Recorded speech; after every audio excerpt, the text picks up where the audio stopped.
Subscribe कीजिए the perfect classes channel को और बेल आइकन को दबाइए लेटेस्ट वीडियो सबसे पहले देखने के लिए। स्टूडेंट्स, आप सभी का आपके चैनल द परफेक्ट क्लासेस में स्वागत है। शिक्षा निदेशालय राष्ट्रीय राजधानी क्षेत्र दिल्ली की कार्यपत्रक 17 डिस्कस कर रहे हैं। क्लास 8 की वर्कशीट है, विषय गणित है, 20 सितंबर 2021 की वर्कशीट है और टॉपिक है वर्ग और वर्गमूल पर आधारित शाब्दिक समस्याएं।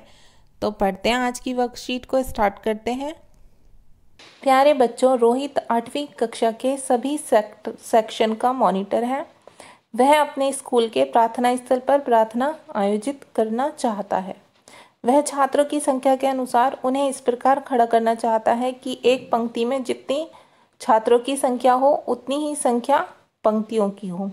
यदि छात्रों की कुल संख्या 1764 है तो रोहित कितनी पंक्तियां बनाएगा? आओ हम रोहित की इस काम में मदद करें।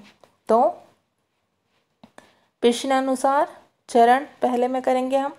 पंक्तियों की संख्या, एक पंक्ति में छात्रों की संख्या, छात्रों की कुल संख्या आप लिखेंगे पहले 1764।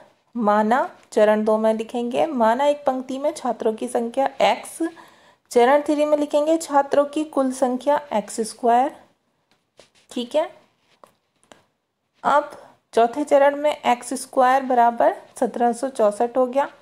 अब इस पे से स्क्वायर हटाने के लिए 1764 को पर अंडर रूट आ गया। अतः इसका जब हम अंडर रूट निकालेंगे तो x बराबर आ जाएगा 42। इसलिए पंक्ति में छात्रों की संख्या हो गई 42।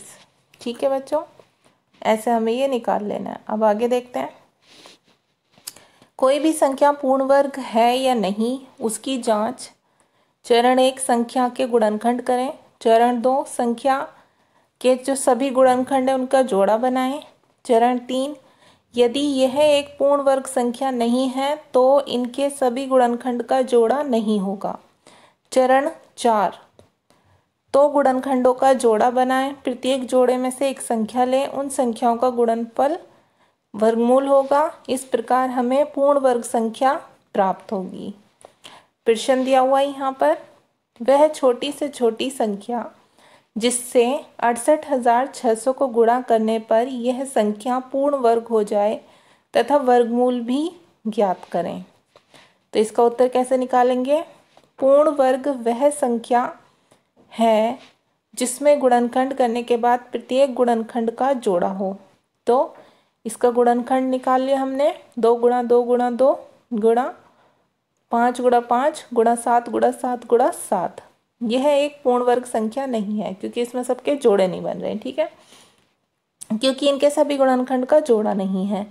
2 तथा 7 से गुना करने पर 68,600 एक पूर्ण वर्ग संख्या बन जाता है। क्योंकि बच्चों 2 और 7 से गुणा करने पर क्यों बन जाएगा? क्योंकि देखिए यहाँ पर 2 का भी जोड़ा है, यहाँ पर 5 का भी है, यहाँ पर 7 का भी है। तो यहाँ पर 7 बच गया और 2 बच गया। अगर इसको हम उस संख्या से गुणा कर देते हैं तो पूर्ण वर्ग संख्या बन जाएगी। ठीक है, इसमें अगर हम 2 और 7 की गुणा कर दें तो।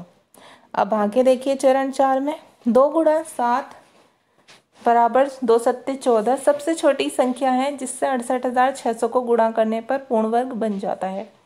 गुणनखंडों के जोड़े बनाएं जैसे यहाँ पर बन गए। ठीक है, 2 गुणा 2 गुणा 2 गुणा 2 5 गुणा 5 गुणा 7 गुणा 7 गुणा 7 गुणा 7। प्रत्येक जोड़े में से एक संख्या लें, उन संख्याओं का गुणनफल वर्गमूल होगा। 2 गुणा 2 गुणा 5 गुणा 7 गुणा 7। क्यों? क्योंकि इसका एक जोड़ा बन गया, इसका एक जोड़ा बन गया, इसका एक जोड़ा बन गया, इसका एक जोड़ा बन गया और इसका एक जोड़ा बन गया। ठीक है, ऐसे। तो बराबर गुणा करके कितना आ गया? वर्गमूल 980 आ गया। अब यहाँ देखते हैं, 3 अंकों की वह बड़ी से बड़ी संख्या बताइए जो पूर्ण वर्ग भी हो। तो 3 अंकों की सबसे बड़ी संख्या हो गई 999। 999 का वर्गमूल होगा 31.607। ठीक है, 31 से बड़ा होता है 31.607। 31.607 के पहले पूर्णांक संख्या कौन सी है? 31 है, इसलिए 31 का वर्ग निकालेंगे। 31 का वर्ग आ गया 961। 961 3 अंकों की सबसे बड़ी पूर्ण वर्ग संख्या है। अब आगे देखते हैं बच्चों, आइए इन सभी प्रश्नों को हल करें। तो प्रश्न नंबर 1 है, एक बाग में 3156 पौधे इस प्रकार लगाए जाने हैं कि प्रत्येक पंक्ति में उतने ही पौधे हों जितनी पंक्तियों की संख्या हो। पंक्तियों की संख्या और प्रत्येक पंक्ति में पौधों की संख्या ज्ञात कीजिए। तो इसको हम फाइंड आउट करेंगे। देखिए, पहले आप सवाल लिख लेंगे, ठीक है, फिर आप आंसर देंगे। पौधों की संख्या 3156, फिर पंक्तियों की संख्या लिखेंगे हम, x मान लेंगे क्योंकि हमें दे नहीं रखी।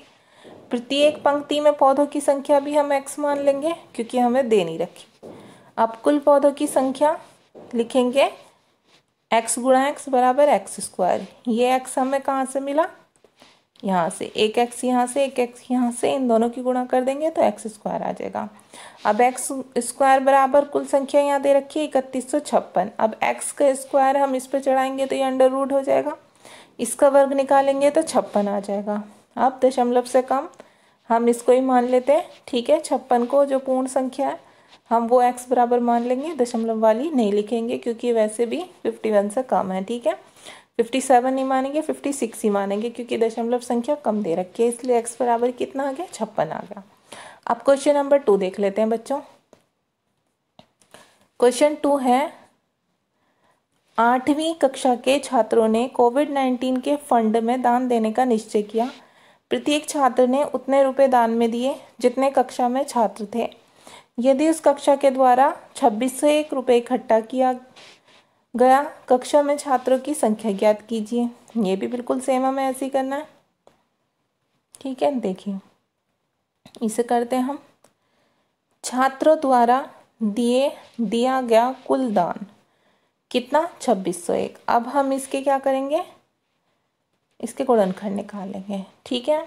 अब 3 के पेयर बन रहे हैं और 17 के बन रहे हैं। जब हमने गुणनखंड निकाला तो इसके पेयर बन गए 3 का और एक 17 का, तो 3 गुणा 17 किया हमने तो कितना आ गया, 51 आ गया हमारे पास।